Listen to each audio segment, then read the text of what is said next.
Hi hello வணக்கம் மக்களே. இன்றைக்கி நம்ம பார்க்க போகிறது வந்து ஜேடி வித் பொலிட்டிக்கல் கண்டென்ட். நான் உங்கள் ஜேடி. வாங்க நம்ம ஷோக்குள்ளே போவோம். இன்றைக்கி நம்ம யாரை பற்றி பார்க்க போகிறோன்னா, லாஸ்ட்டு வீடியோவில் வந்து பார்த்தது பனையூர் பனையாரை பற்றி பார்த்துருந்தோம்.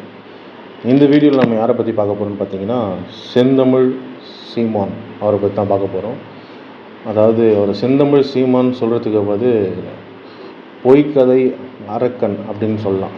ஏன்னா என்ன சொல்கிறாரோ இல்லையோ அவர் ஒரு பொய்க்கதை சொல்லுவார். கன்ஃபார்ம் எங்கே போனாலும் அது ஒரு பொய்க்கதை சொல்லுவார். ப்ரெஸ் மீட்டாக இருந்தாலும் ஒரு பொய்க்கதை, மீட்டிங்காக இருந்தாலும் ஒரு பொய்க்கதை. ஸோ பொய்க்கதைகளின் அரக்கனை என்னத்துக்காக அவரை பற்றி இன்றைக்கி பார்க்க போகிறோன்னு பார்த்தீங்கன்னா, மரங்களின் மாநாடு.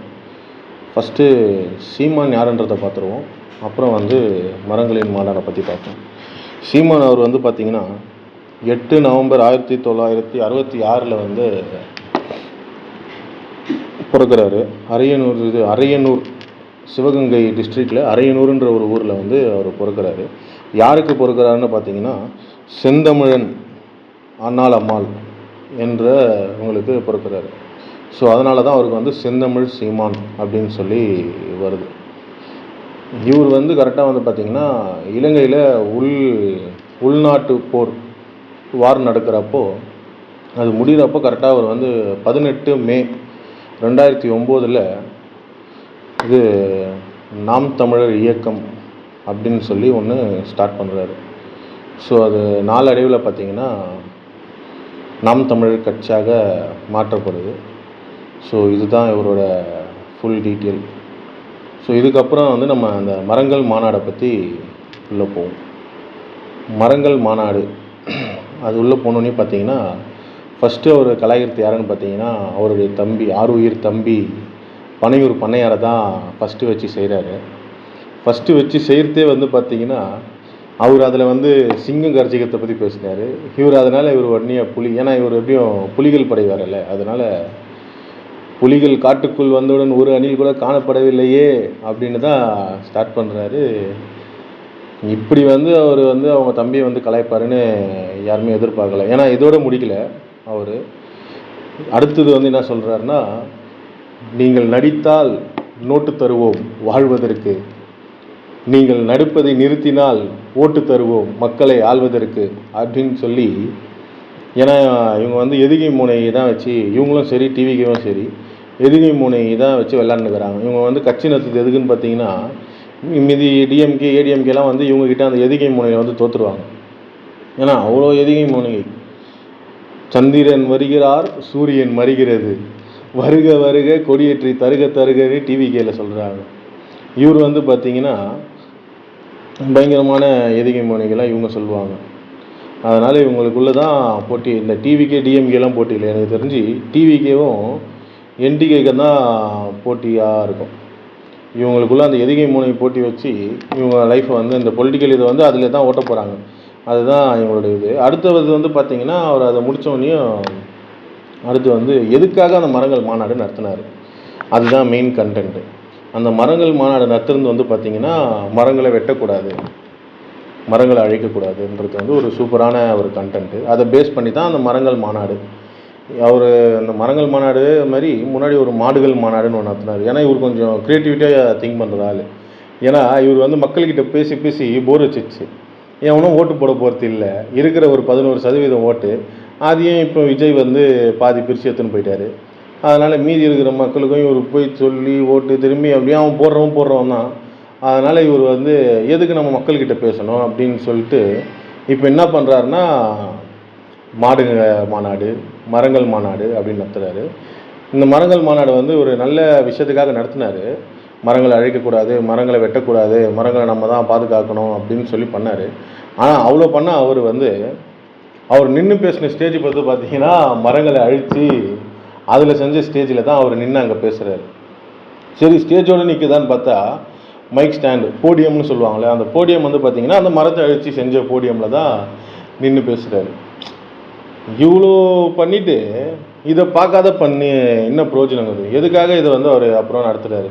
மரங்களை அழிக்கக்கூடாதுன்னா இதையே அவர் பண்ணியிருக்கூடாதுல்ல, இதை முன்னாடியே இது பண்ணியிருக்கணும்ல.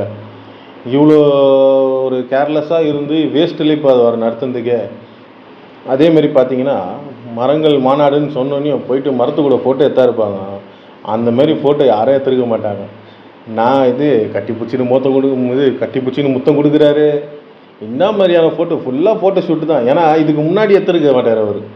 ஏன்னா அவர் விவசாயி வேறல, நான் விவசாயி அப்படின்னுவார். ஆனால் இதுக்கு முன்னாடி எடுத்துருக்க மாட்டார் போல். இப்போ தான் மரங்கள் மாநாடுனே அவருக்கு மரங்கள் மாநாடு, நம்ம போய் மரத்து கூட ஒரு ஃபோட்டோ எடுக்கணும் அப்படின்னு சொல்லிட்டு கேமராமேன்லாம் திட்டுறாரு. என்ன ஃபோட்டோ எடுக்குது, இப்படி எடுன்றாரு. அந்தளவுக்கு அவரோட இது வந்து அவன் ஒரு விவசாயியோட நிலைமை வந்து மரத்து கூட ஃபோட்டோ எடுக்கிற நிலைமை ஆயிடுச்சு. அவர் கூட ஜனங்க ஃபோட்டோ எடுக்கிறாங்களோ இல்லையோ மரங்கள் கூட ஃபோட்டோ எடுத்துக்கிறாரு. அடுத்த கட்டத்தில் வந்து பார்த்திங்கன்னா இந்த ஸ்டேஜ் வந்து இதில் பண்ணது மரத்தால் பண்ணது, போடிய மரத்தால் பண்ணது. அவர் அப்புறம் வந்து பார்த்திங்கன்னா 5வது கிளாஸ் புக்கு படிச்சுட்டு வந்துருப்பார் போல். அங்கே வந்து ஜனங்களுக்கு வந்து 5வது கிளாஸில் இருந்து இந்த புவி எதால் சூடாகுது தெரியுமா, எதால் மழை வரமாட்டேங்குது தெரியுமா அப்படின்னு சொல்லி 5வது பாடத்தை எடுத்துகிட்டு வர்றாரு. ஏன்னா அங்கே நம்மளுக்கு யாருக்கும் தெரியாதுல்ல, அங்கே இருக்கிறவங்களுக்கு தெரியாது. ஏன்னா அங்கே இருக்கிறவங்களாம் இவன் இந்த ஆள் சொல்லிட்டு தானே கேட்டுன்னு உட்காந்துக்கிறாங்க. அதனால் அங்கே இருக்கிறவங்க நாலேஜ் இருக்காது, மக்களுக்கு நாலேஜ் இருக்கும்ல. 5வது பாடத்து புத்தகத்தை எடுத்துன்னு வந்தால் மரங்கள் மாநாட்டில் பேசணும்.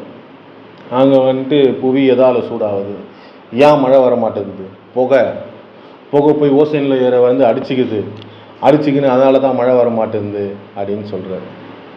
நல்லது, கரெக்டு. புகைனால தான் வந்து ஓசோன் லேயர் அடிச்சுக்குது, மழை வர மாட்டேங்குது. இது வந்து நம்ம வந்து ஒத்துக்கணும். எதால் புகை வருது, எப்படி புகை வருது? காரு, பைக்கு இது யூஸ் பண்ணுறதுனால தான் புகை வருது.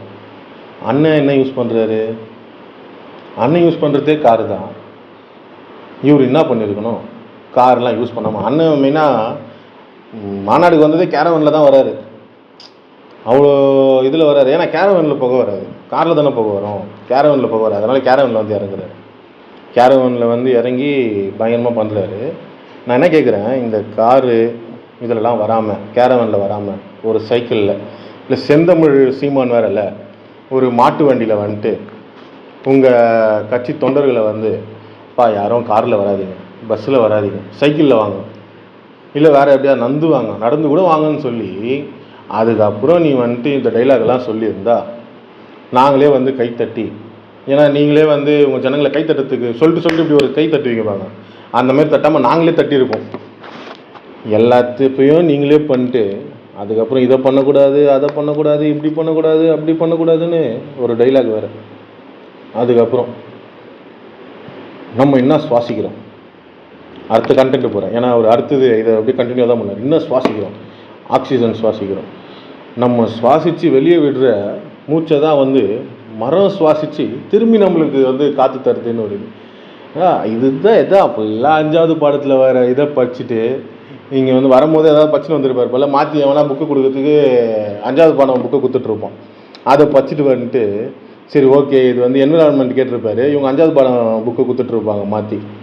ஃபுல்லாக வந்து இந்த கதையை விட்டுக்குன்னு நிழல் எப்படி தெரியுமா, அடுத்தது நிழல் எப்படி தெரியுமா, அடிக்கிற வெயில் நம்ம மரம் வந்து அந்த வெயிலை தாங்கி அந்த மரத்தோட நிழல் தான் நம்மளுக்கு தருது. இது கூடவா தெரியாது உங்கள் மக்களுக்கு? மரங்கள் மாநாடு எதுக்கு? ஒரு யூஸ்ஃபுல்லாக ஏதாவது ஒன்று சொன்னீங்களா? அங்கே போயிட்டு பனையூர் பண்ணையாரை பற்றி பேசணுமா, 5வது பாடம் புத்தகத்தை பற்றி பேசணுமா, எதுக்கு இந்த மாநாடுன்னு அவருக்கே தெரியாது போல். அதனால் ஏதோ ஒன்று பேசணுன்னு வந்து பேசி முடிச்சுட்டு கிளம்பிட்டார். தயவு செஞ்சு நெக்ஸ்ட் டைமு பனையூர் பண்ணையாருக்கும் சரி, பொய்க்கதைகளின் அரக்கனுக்கும் சரி ஒன்றே ஒன்று தான் சொல்கிறேன், நடத்துகிற மாநாடை கொஞ்சம் யூஸ்ஃபுல்லாக நடத்தி எதுக்காக நடத்துகிறீங்களோ அதை பற்றி பேசுனீங்கன்னா கொஞ்சம் நல்லாயிருக்கும். தயவு செஞ்சு இந்த எதுகை மூனைக்கு விட்டுட்டு கொஞ்சம் யூஸ்ஃபுல்லாக உங்கள் மக்களுக்கு, ஏன்னா அவங்க மக்களுக்காக தான் பேசுகிறீங்க, நீங்கள் உங்கள் மக்களுக்காக பேசுகிறேன்ட்டு பேசி வேறு எதோ பேசணும் உட்காந்துக்கிறீங்க. அங்கே வந்து புலிகள் வந்தவுடன் அணில்கள் தென்படவில்லையேன்றது தேவையில்லாத டைலாகு. இது வந்து இந்த மாநாடே வந்து வேஸ்ட்டு தான். ஏன்னா மரங்கள் மாநாடில் நீங்கள் மரத்தை யூஸ் பண்ணி தான் ஸ்டேஜும் போட்டிங்க, அந்த ஸ்டாண்டும் வச்சிங்க. டோட்டலாகவே நீங்கள் நடத்தின மாநாடு வேஸ்ட்டுன்னு தான் நாங்கள் சொல்லுவோம். ஸோ நெக்ஸ்ட் டைம் நீங்கள் 2 பேருமே மாநாடு நடத்தும் போது கொஞ்சம் யோசித்து, ஏன்னா 2 பேருமே வந்து அந்த தலைவருன்ற தாட்டுக்கு வந்துட்டு, உங்கள் கட்சியோட தலைவருன்ற தாட்டுக்கு வந்துட்டு நிதானமாக யோசித்து கூடுகிறவங்க சொல்கிறத இது பண்ணாமல் நெக்ஸ்ட் டைம் போடுற மாநாடாக கொஞ்சம் நல்ல மாநாடாக போட்டிங்கன்னா நல்லாயிருக்கும். இந்த வீடியோவை இதோடு முடிச்சுக்கலாம். நன்றி, வணக்கம்.